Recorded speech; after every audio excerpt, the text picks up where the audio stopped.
every European nationality in Dachau, including many Germans who were political prisoners, homosexuals, and so on. However, being that the construction site was under the jurisdiction of Dachau, I continued to work at the same construction site, and occasionally, as I marched to or from work, I would see my father, and all we could do was wave to each other. Each group of about 25 prisoners had a capo, K-A-P-O, assigned to them. A capo was like a foreman. It was his job to make sure whatever assignment was given to his group of prisoners is being performed properly. The head of our camp at Dachau, and the guards and all the prisoners was an SS colonel. One day he called my capo in and ordered him to send him a young prisoner to keep his office clean. Being the youngest one in his group, he picked me for the job, which was much easier than working on the construction site. All I had to do in his office is dust the furniture, sweep the floor. It was getting cold by then, and he had a wood-burning stove. I had to make sure the fire keeps going. Daily, the first thing I would do is I come into the commanding officer's office, sit down on the floor, empty out the ashes from the wood-burning stove. And almost on a daily basis within the ashes, I would find neatly wrapped in pieces of wax paper, pieces of bread, pieces of bacon.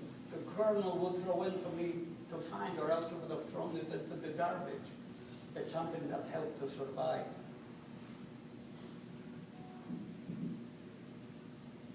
Each group of 25 prisoners had the capo, as I stated. We remained in Dachau until April 27, 1945, I'm sorry, when we were forced out on a death march. 5 groups of 2,000 each were marched out of Dachau. The intent was to kill us during the death march. We marched all during daylight hours. At night we would sleep in the woods, but they would take a group from each 2,000 to the other side of the woods. They would give him shovels in order to dig a ditch. When the ditch was completed, they were ordered to line up around the perimeter of the ditch, and they were shot to death. When we were freed early in the morning, May 1, 1945, by the United States 3rd and 7th Army under the command of General Dwight David Eisenhower and George Patton, there were less than 4,000 from the 10,000 left alive. I was 16. I was very weak. I would not have made it one more day. And people who couldn't continue the march were shot to death. They wouldn't leave you behind. And I was immediately hospitalized in a newly formed DP camp, displaced persons camp, at Fehrenwald, Germany. I was immediately receiving excellent care in the hospital. My hospitalization lasted for about 90 days. During my hospitalization, the International Red Cross and the UNRWA, the United Nations Relief Rehabilitation Administration, conducted surveys of survivors throughout Europe and compiled lists of those survivors, and those lists were provided to the various displaced persons camps. And that's when I found out that I was the sole survivor of my immediate family of 6, and one of 5 including my extended family of 83. I was brought to the United States as a war orphan in 1946 and placed to live in a wonderful foster home in Chicago, Illinois. I first attended night school to learn the language. I finished high school, college. I proudly served in the United States Army during the Korean conflict. I got married. I have 2 wonderful children, a son and a daughter, and 4 grandchildren. They are my miracle family. The Holocaust ended 68 years ago. What has humanity learned from the evil we call the Holocaust? Well, let's take a trip around the world. A few years ago in Kosovo, Christians were killing Muslims. Thousands have died. Rwanda, Somalia, Zaire, millions have died. There's a little Holocaust going on as I speak today in Darfur, Sudan for some time. when over 400,000 men, women, and children were slaughtered, and the rest, over 1 million, were chased from their homes to live in the desert where they live to this very day. We haven't learned much. You know, there's 7 billion of us on this planet Earth, 7 billion. A third, 2.3 billion, are Christian. 22%, over 1.5 billion, are Muslim. Any of you here know how many Jewish people are represented in the 7 billion? 1/5 of 1%, a little over 14 million. And they are still subjected to this anti-Semitic behavior. We haven't learned much.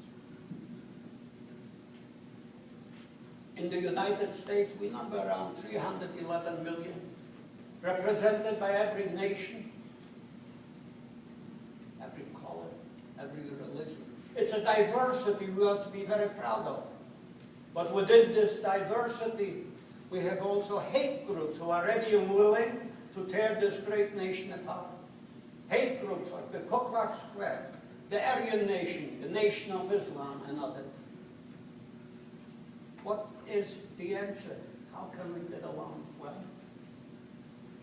We don't have to love everyone. I don't. You don't even have to like everyone. I don't. But you should respect everyone. Mutual respect, guided by the golden rule, do unto others as you like them to do unto you, is the key to the survival of humanity. I respect everyone's religious belief, as long as that religion or a segment of that religion preaches faith, not hate. You have a church, a Baptist church that pickets men and women who died fighting for our freedom in Afghanistan, Pakistan, Iraq. They picket them with ugly signs. That's not a religion. That's a hate organization. What civilized society in 2013 would brainwash its young to become suicide bombers, telling them if you become a suicide bomber, you go straight to heaven, you'll be met by Allah and 72 virgins. And it works. If you watch or listen to the news, hardly a day goes by when some innocent men, women, and children are blown up. We haven't learned much. Again, we don't have to love each other. We don't have to like each other. Just respect each other as a fellow human being. Because all 7 billion of us on this planet Earth belong to one race. And that's the human race. How we identify ourselves doesn't matter. We're part of that human race. So let's be good to each other. Let's respect each other, not hate each other. Thank you very much.